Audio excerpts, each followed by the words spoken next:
Nous avons deux questions posées en ligne. Une société commerciale peut-elle se couvrir en signant un accord sur modèle?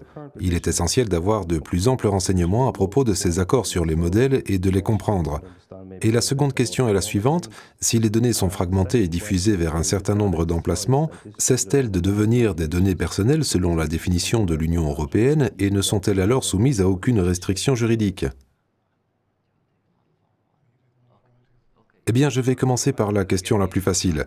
Les accords sur modèle émanent de l'Union européenne et visent à faciliter l'exportation de données personnelles hors du ressort de l'Union européenne pour les entreprises européennes. Comme je l'ai dit, c'est non seulement l'un des 4 ou 5 modes d'exportation des données personnelles à l'extérieur de l'espace économique européen, mais c'est aussi le moyen le moins onéreux et le plus pratique. Prenons à titre d'exemple une société commerciale irlandaise reprise par une société américaine avec une volonté de fusion de leurs opérations. Ces deux sociétés souhaitent fusionner toutes leurs bases de données. Vous avez donc une importante base de données des clients de la société irlandaise et la base de données de son personnel qui renferme un grand nombre de données sensibles et de données importantes sur les salariés et les clients. Elle souhaite fusionner ces données avec la base de données de la société américaine et l'héberger dans le comté de Santa Clara, en Californie. Pour le faire en toute légalité, il faut qu'un accord sur modèle soit passé entre la société américaine et la société à responsabilité limitée irlandaise pour faciliter la libre circulation des données entre les deux sociétés. En théorie, ce concept semble excellent et l'on pourrait partir du principe qu'il n'y a pas d'autre problème de données. Mais le problème avec les accords sur modèle, c'est que si vous avez affaire à une vraie multinationale dont la structure comprend 300 ou 400 sociétés et que les données circulent dans le monde entier, la signature d'un accord bilatéral pour chaque société n'est pas pratique. Les accords sur modèle ne sont que des accords bilatéraux. Vous pourriez donc vous retrouver avec, par exemple, 300 sociétés commerciales qui auront toutes mutuellement passé un accord bilatéral. Ce serait pratiquement impossible et il vous faudrait une énorme équipe de juristes. Alors comme je vous l'ai dit, les accords sur modèle sont très utiles dans le cadre de partage bilatéraux. Ils ont lieu dans les deux cas à l'intérieur d'un groupe. Non pas que ce soit obligatoire, j'ai juste utilisé cela à titre d'exemple, uniquement si vous parlez d'un partage de société à société. Ils sont donc très utiles, mais avec certaines limites. Je vais maintenant passer à la question plus difficile.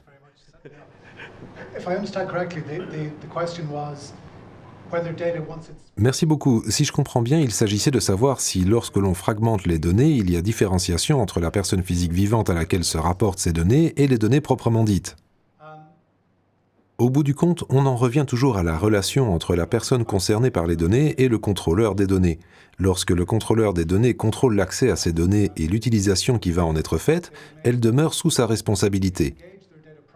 Il peut faire appel à celui qui va traiter les données ou à des tiers qui vont les traiter en son nom, mais au bout du compte, c'est à lui qu'incombe le devoir de précaution eu égard à ces données. La question qui demeure est la suivante, les données peuvent-elles être reliées à une personne physique vivante et la personne qui va traiter ou contrôler les données détient-elle le fil conducteur ou la connexion entre les données et la personne physique vivante à laquelle elle se rapporte? Tant que le fil conducteur existe et qu'il y a une continuité, il faut faire en sorte de protéger les données. Et comme Philippe le disait, cette industrie voit une prédominance des prestataires intervenant en tant que tierce partie, quatrième voire cinquième partie au travers de la chaîne de prestation de services.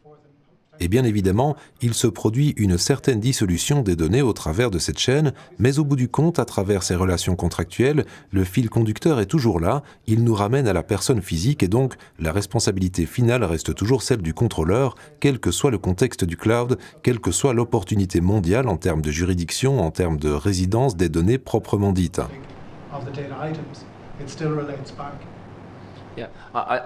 Je suis assez d'accord avec cela. Je crois que ce point donne lieu à un grand nombre de discussions, mais je pense aussi qu'il y a parfois des idées fausses. Selon moi, le contrôleur des données va invariablement s'engager dans ce type de fragmentation et de cryptage des données, de telle sorte que des chaînons individuels de données n'appartiendront plus à une personne donnée.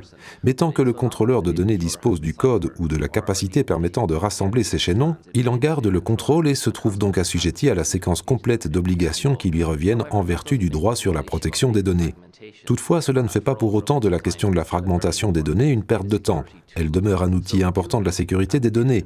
En faisant appel à cet outil, le contrôleur de données se donne ainsi la possibilité de se conformer à ses obligations en termes de sécurité des données, à savoir qu'il peut prouver qu'il assure parfaitement la sécurité des données.